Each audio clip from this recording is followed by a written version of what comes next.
Imagine a typical Tuesday afternoon. You're driving home, perhaps humming along to your favorite song, when thump thump thump. A flat tire. Annoying, yes, but manageable, right? Or maybe it's the refrigerator, suddenly refusing to chill, leaving you with a rapidly warming grocery haul. These aren't catastrophic events, not headline news, but for millions, these seemingly minor mishaps trigger a cascade of panic. The unexpected expense, however small, can feel like an insurmountable mountain when your budget is already stretched thin. This is the reality many face, a sudden shift from routine to financial stress, all because life decided to throw a curveball. For those without a financial buffer, a single flat tire isn't just a repair bill, it's a forced choice between that repair and a utility payment. The broken fridge isn't just a new appliance, it's a decision between food on the table or fixing the leak. This isn't hyperbole, it's the lived experience of countless individuals. A small, unforeseen cost quickly snowballs, creating a domino effect that can destabilize an entire household budget, leading to late fees, overdraft charges, and the crushing weight of accumulating debt.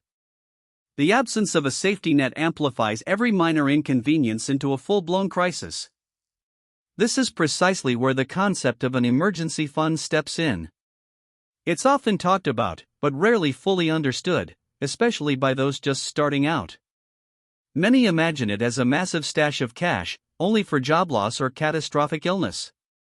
But that's a common misunderstanding. At its core, an emergency fund is a simple lifeline, designed to catch you when life inevitably trips you up, preventing those small, unexpected bumps from turning into financial avalanches. It's about preparedness, not panic, and it's accessible to everyone, regardless of your current income. One of the most insidious myths about building an emergency fund is the idea that you can wait. "I'll start when I earn more," people often say. "I'll save once my debts are paid off," or "I'm too young/healthy for emergencies." This later mentality is a trap. Life doesn't wait for your perfect financial moment. The truth is, the longer you put off building this crucial safety net, the more vulnerable you become to the unpredictable nature of existence. Starting now, even with tiny amounts, is the single most important step you can take for your financial well-being. Beyond the purely financial repercussions, there's an invisible weight that comes with not having an emergency fund: stress. The constant underlying anxiety about what if. What if my car breaks down? What if I get sick? What if I lose my job? This chronic worry takes a toll on mental health, relationships, and even physical well-being. An emergency fund isn't just about money, it's about buying yourself peace of mind, alleviating that gnawing fear, and allowing you to live with a greater sense of security and freedom, knowing you have a buffer against life's uncertainties. So, what exactly is an emergency fund? Put simply, it's a dedicated stash of readily accessible cash, separate from your everyday spending and long-term investments. Its sole purpose is to cover unexpected, unavoidable expenses without forcing you into debt or derailing your other financial goals. Think of it as your financial fire extinguisher.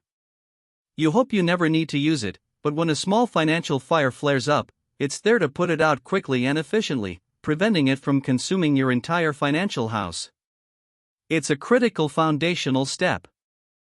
This is perhaps one of the most dangerous misconceptions, especially for those new to personal finance, believing a credit card can serve as your emergency fund.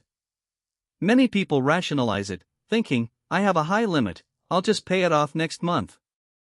But this ignores a critical truth: a credit card is a loan, often with very high interest rates. It's not your money, it's borrowed money. For someone with zero finance background, relying on credit for emergencies is like putting out a small fire with gasoline. It might seem to work for a second, but it quickly makes everything much, much worse.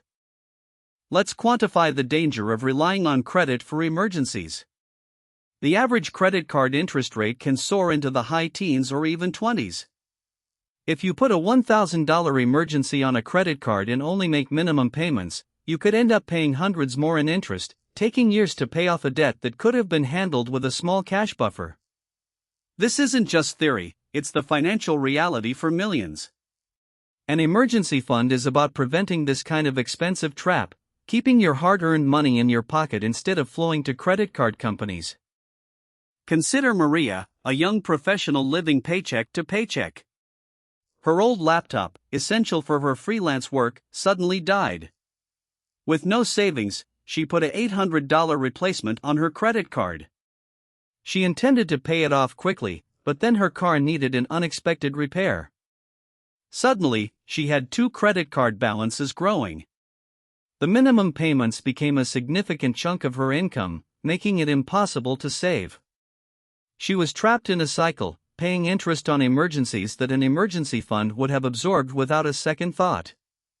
This isn't a unique story, it's a common, painful reality. Another pervasive myth that stops people before they even start is the belief that saving is only for high-income earners.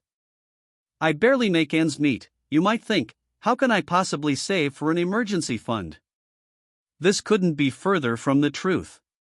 The amount you earn is less important than the habit you build. Saving isn't about having a huge surplus, it's about making a commitment to set aside something, no matter how small, consistently. Every single dollar you put into your emergency fund is a step towards greater financial security, regardless of your income level. Let's look at the numbers. Imagine you commit to saving just $50 a month. That might feel insignificant, but consistency is key. In 1 year, you'd have $600. In 2 years, $1,200. This is enough to cover many of those unexpected mini-emergencies that derail budgets. If you can only manage $25 a month, that's still $300 in a year. The point isn't the initial speed, it's the momentum. The financial world often focuses on massive investment returns, but for emergency funds, the true power lies in the steady, consistent accumulation of even small amounts over time. It adds up faster than you think. Here's the first surprising truth nobody tells you: building your first emergency fund isn't about saving 6 months of expenses right away. That daunting goal often paralyzes people. The real game changer, the psychological and financial breakthrough, is reaching your first $1,000. This initial milestone is far more achievable and immediately impactful than aiming for a massive sum. Most financial advice jumps straight to the 3 to 6 month rule, but for beginners, that's like telling someone who's never run a mile to go train for a marathon. Focus on the foundational step first. Why is this first $1,000 so critical? It's not an arbitrary number. This amount is typically enough to cover the most common, unexpected expenses that can otherwise derail your budget and force you into debt. It's the sweet spot that provides immediate relief and builds immense confidence. Once you hit that initial goal, you'll feel a sense of accomplishment that fuels your motivation to keep going. It transforms the overwhelming idea of saving into a tangible, achievable project. This initial buffer prevents the majority of small financial crises from escalating. Here's the second truth: your first emergency fund is primarily for the small stuff, not just the catastrophes. Many people procrastinate because they're waiting for a big reason to save, or they think an emergency fund is only for losing your job.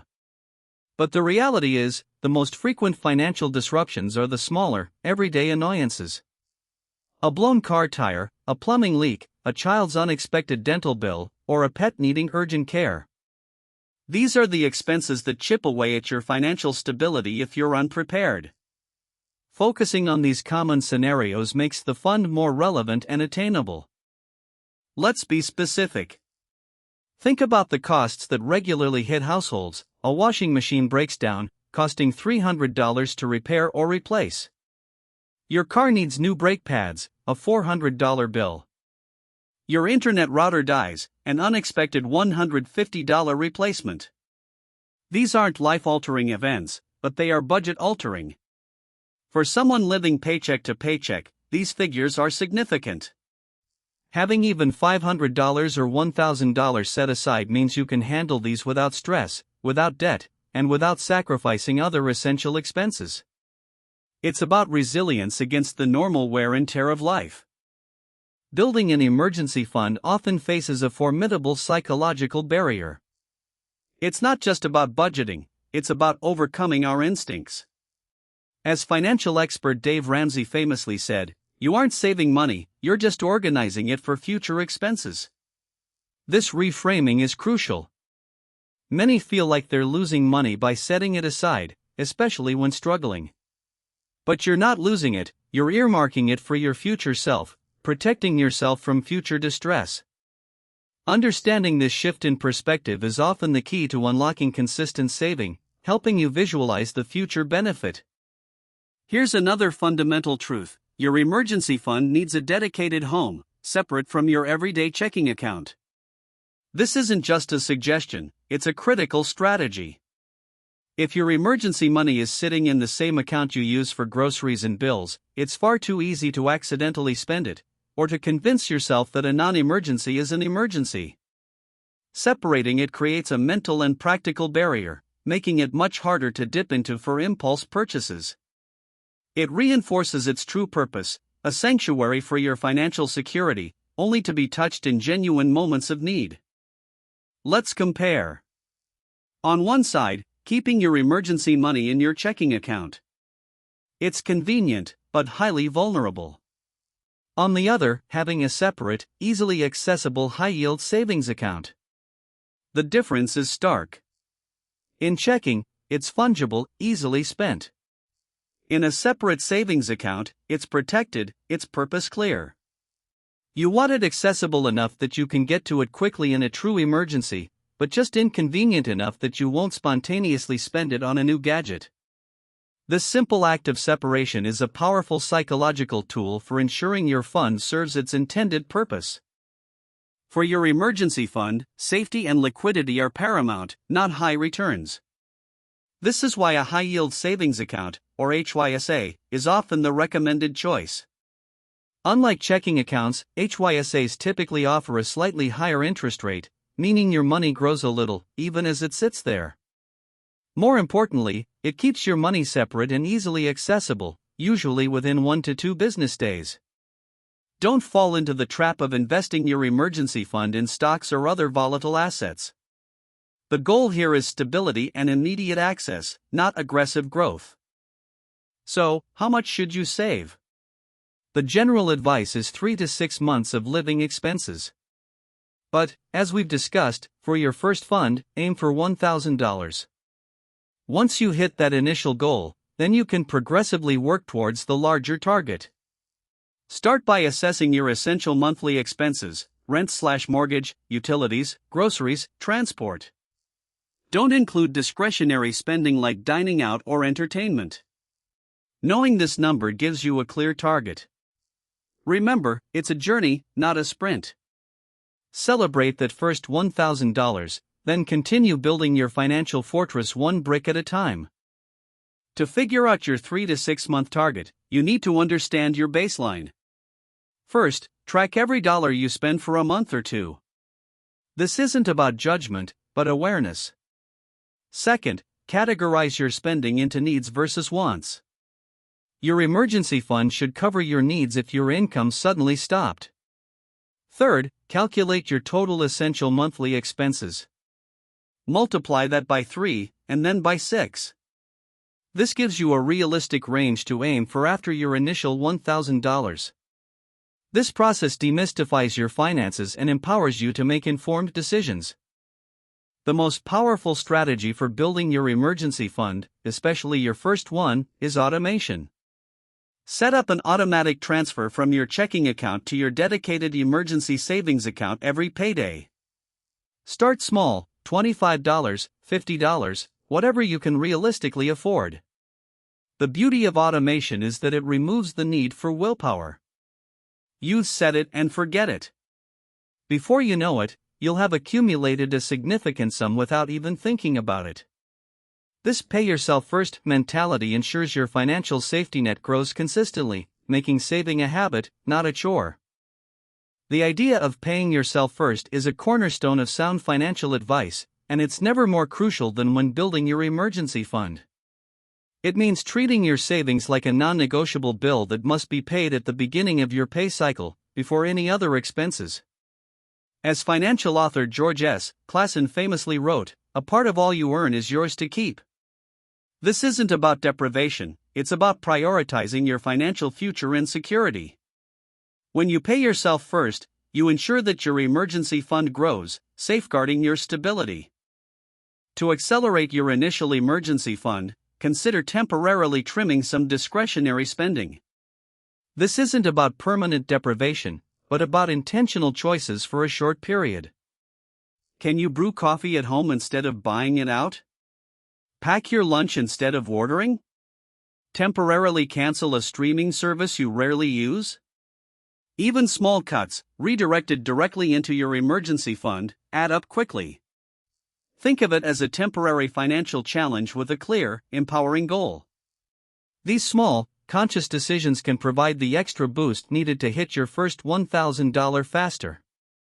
Take Liam, who decided to kickstart his emergency fund with a no-spend month. Beyond essential bills and groceries, he committed to not spending any extra money. No dining out, no impulse buys, no entertainment. It was challenging, but by the end of the month, he realized he'd saved over $400 that he normally would have spent without thinking. That $400 went straight into his emergency fund, giving him an incredible boost towards his $1,000 goal. This challenge not only built his fund but also made him more mindful of his spending habits in the long term, a double win. Sometimes, cutting expenses isn't enough, or there's simply nothing left to cut. In such cases, consider finding ways to bring in extra income, even temporarily. Can you sell unused items around your house on online marketplaces? Offer a service like dog walking, babysitting, or lawn care for a few hours a week? Pick up a few shifts of a side hustle? Every extra dollar earned can be directly funneled into your emergency fund, dramatically accelerating your progress. Remember, this doesn't have to be a permanent lifestyle change, just a temporary push to build that essential buffer. One of the unspoken truths about building an emergency fund is the importance of celebrating small wins. Reaching your first $100, then $500, then $1,000, these are significant milestones. Each one reinforces the habit and gives you a tangible sense of progress. Don't underestimate the power of positive reinforcement. Acknowledge your efforts, share your achievements if you feel comfortable, with a supportive friend, or simply take a moment to appreciate how far you've come. These small celebrations keep you motivated and committed to continuing your journey towards financial resilience and security. This is crucial. An emergency fund is meant to be used. It's not a trophy to be admired, it's a tool. When an actual emergency arises, use it without guilt or hesitation. That's what it's there for. But here's the often overlooked part: immediately after using it, your top priority shifts to rebuilding it. Treat your emergency fund like a revolving door. You take money out when needed, and then you work diligently to put it back in, restoring your safety net as quickly as possible. This disciplined approach ensures you're always prepared for the next unexpected twist life throws your way. Sarah had diligently saved her first $1,000. One cold winter morning, she woke up to a burst pipe, water gushing into her basement. The repair bill was $850. Without her emergency fund, she would have had to put it on her credit card, adding to her already tight budget. Instead, she used her fund. The repair was paid, the crisis averted, and no debt incurred. She immediately shifted her focus to replenishing the $850. Within 2 months, by temporarily cutting back on dining out and picking up extra hours, she had her fund back to $1,000. Her emergency fund truly worked as intended. The most profound truth about building your first emergency fund, often missed, is the sense of unexpected freedom it provides. It's not just freedom from debt, but freedom from constant worry, freedom to make choices without the shadow of financial insecurity, and freedom to say no to high-interest loans. It empowers you to navigate life's inevitable challenges from a position of strength, rather than desperation. This quiet confidence, this feeling of being prepared, is a transformative experience for anyone, regardless of their financial starting point.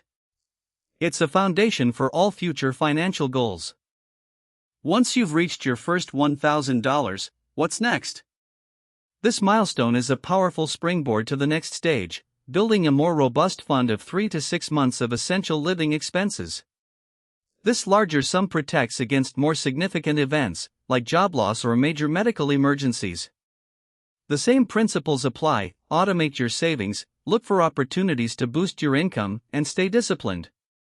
The journey from $1,000 to 3 months of expenses might seem long, but with the momentum and confidence gained, it becomes an achievable and exciting next chapter in your financial story. The true cost of not having an emergency fund is often underestimated. It's more than just late fees or interest payments. There are profound hidden costs. It can lead to severe stress and anxiety, impacting your mental and physical health. It can strain relationships with family and friends if you constantly need to borrow money. It forces you to miss out on opportunities, like taking a better job with a temporary income gap. Ultimately, it keeps you trapped in a cycle of financial vulnerability, always one unexpected event away from crisis. The cost of inaction is immense and far-reaching. Zooming out, the collective impact of widespread financial vulnerability is significant. When a large portion of the population lacks an emergency fund, it creates a less resilient society. Economic downturns hit harder, recovery is slower, and social safety nets become strained. Personal finance isn't just personal, it has broader implications. By building your own emergency fund, you're not only securing your individual future but also contributing to a more financially robust community. It reduces dependence on external aid and empowers individuals to weather economic storms with greater stability and dignity. Think of your financial life as a house. You wouldn't build a beautiful home without a strong, stable foundation, would you? Your emergency fund is precisely that foundation. Before you invest, before you save for a down payment, before you plan for retirement, you need this bedrock of financial security. Without it, every unexpected gust of wind, every flat tire or broken appliance, threatens to shake your entire structure. Building this fund first ensures that all your subsequent financial efforts are built upon solid ground, protecting your aspirations from unforeseen collapses. One of the most profound truths about an emergency fund is that it gives you back control. When you're living paycheck to paycheck, every external event feels like it's happening to you. With an emergency fund, you gain the power to respond rather than react. You reclaim agency over your financial life. This shift from victim to empowered decision-maker is incredibly liberating. It changes your outlook, reduces stress, and allows you to proactively plan for the future, knowing you have a buffer to absorb life's inevitable shocks. It's a true investment in your personal autonomy. If there's one overarching truth about building your first emergency fund that nobody emphasizes enough, it's this: just start. Don't wait for perfection. Don't wait until you have a huge sum to save. Don't wait until you've mastered every budgeting technique. The biggest enemy of your financial well-being is inaction. Whether it's $5, $10, or $50, make that first transfer today. Open that separate savings account. Set up that automation. The very act of beginning is the most significant hurdle. Once you start, the momentum will build, and you'll be well on your way to securing your financial future. Ultimately, building your first emergency fund is one of the greatest gifts you can give yourself. It's not just about money, it's about freedom, peace of mind, and the ability to navigate life with greater resilience. It transforms the feeling of scarcity into a feeling of security. This journey, beginning with that first small step, leads to profound changes in your life, allowing you to breathe easier, sleep better, and face the future with confidence. It's a foundational step towards a life where you control your money, rather than your money controlling you.